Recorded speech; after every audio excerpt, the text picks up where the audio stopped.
Sa isang baryo sa Pilipinas, may isang alamat na naging aswang si Maria Labo. Maria, magpapaalam na ako. Kailangan kong pumasok sa trabaho. Saan ka magtatrabaho, Pedro? Doon sa kabilang bayan. Sige, Pedro.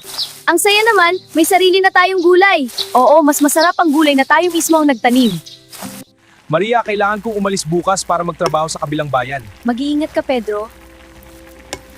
Tatay, kailan ka babalik? Sa lalong madaling panahon, anak. Ang sarap ng ulam natin. Oo nga, thank you Lord. Tulog na tayo. Sige. Maria, alagaan mo ang mga bata. Oo, Pedro, mag-ingat ka.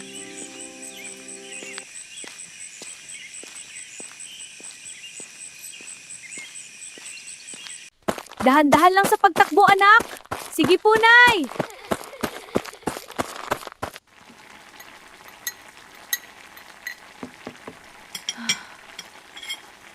Malapit na maluto ang lugaw, mga anak. Sige po, Nay. Salamat. Pasensya na kayo mga anak ha. Lugaw lang yung pagkain natin. Huwag kayong mag-alala. Gagawa ako ng paraan. Huwag ka mag-alala, Nay. Tulog na mga anak. Sige, Nay. Good night. Maria, alam kong nahihirapan ka. Sino ka? Kung gusto mong guminhawa ang inyong buhay, sumama ka sa amin. Ha? Saan po tayo pupunta? Doon sa bahay namin. Dito na tayo. Yayaman ba ako nito? Oo. Kung gusto mong maging isa sa amin, kailangan mong tanggapin ang kapangyarihan. Ano ang kapalit? Ang iyong kaluluwa ko? Yayaman ba ako? Oo. Sige, papayag ako.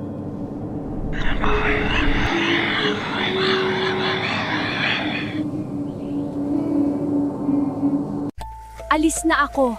Sige, Maria, antayin mo lang ang pagbabago. Yayaman na tayo, mga anak.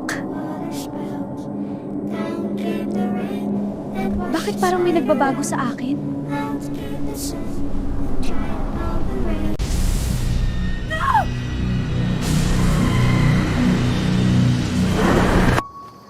Maria, mga anak, nandito na ako.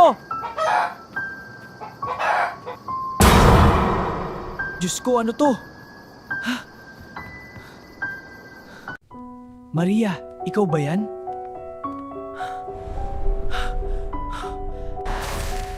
Pedro, hindi ko ginusto ito. Anong ginawa mo sa mga anak natin? Hindi ko nakontrol ang sarili ko.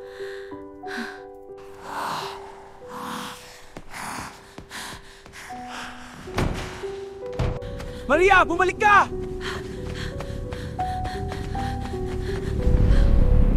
Wala na ang aking mga anak at aswang na ang aking asawa. Iiwan ko ang masakit na alaala dito. May nawawala na namang tao kagabi. Kagagawa na naman ito ni Maria Labo. Dapat wala nang lalabas ng bahay paggabi. Oo, lalo na ang mga bata. Kailangan nating hanapin si Maria Labo sa kagubatan para wala nang mabibiktima. Oo, tawagin natin lahat na kalalakihan. Hindi na natin siya pwedeng pabayaan. Hanapin natin si Maria Labo.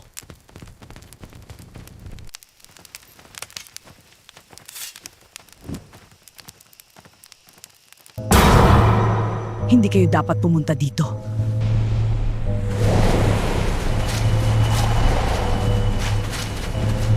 Tara, balik na tayo. Di natin kaya.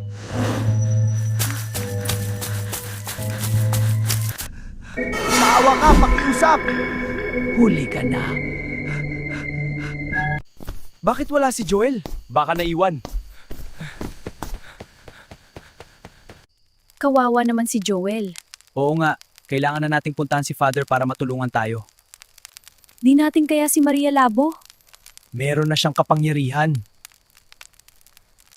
Tara na, tulog na tayo.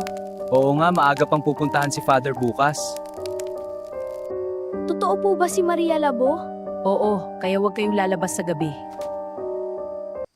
Kailangan nating wakasan ang sumpa ni Maria Labo. Oo, Father. Magtiwala lang tayo sa Diyos, matatalo natin siya. Yes, Father. Mamayang gabi, pupuntahan natin siya sa kagubatan. Opo, Father. Tara na sa gubat! Handa na kami, Father. Sa ngalan ng Diyos, lumabas ka, Maria!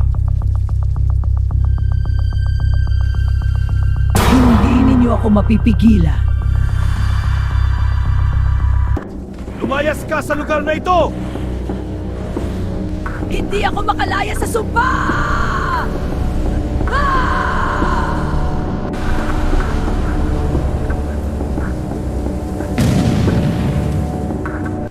Natalo natin siya! Sa wakas, wala na siya. Sa wakas! Diyan dati nakatira si Maria. Hindi pa siya nawawala. Takbo!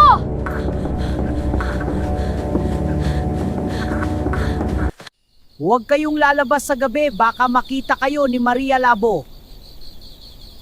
Hanggang ngayon, may mga nagsasabing sa dilim ng gubat, naghihintay pa rin si Maria Labo.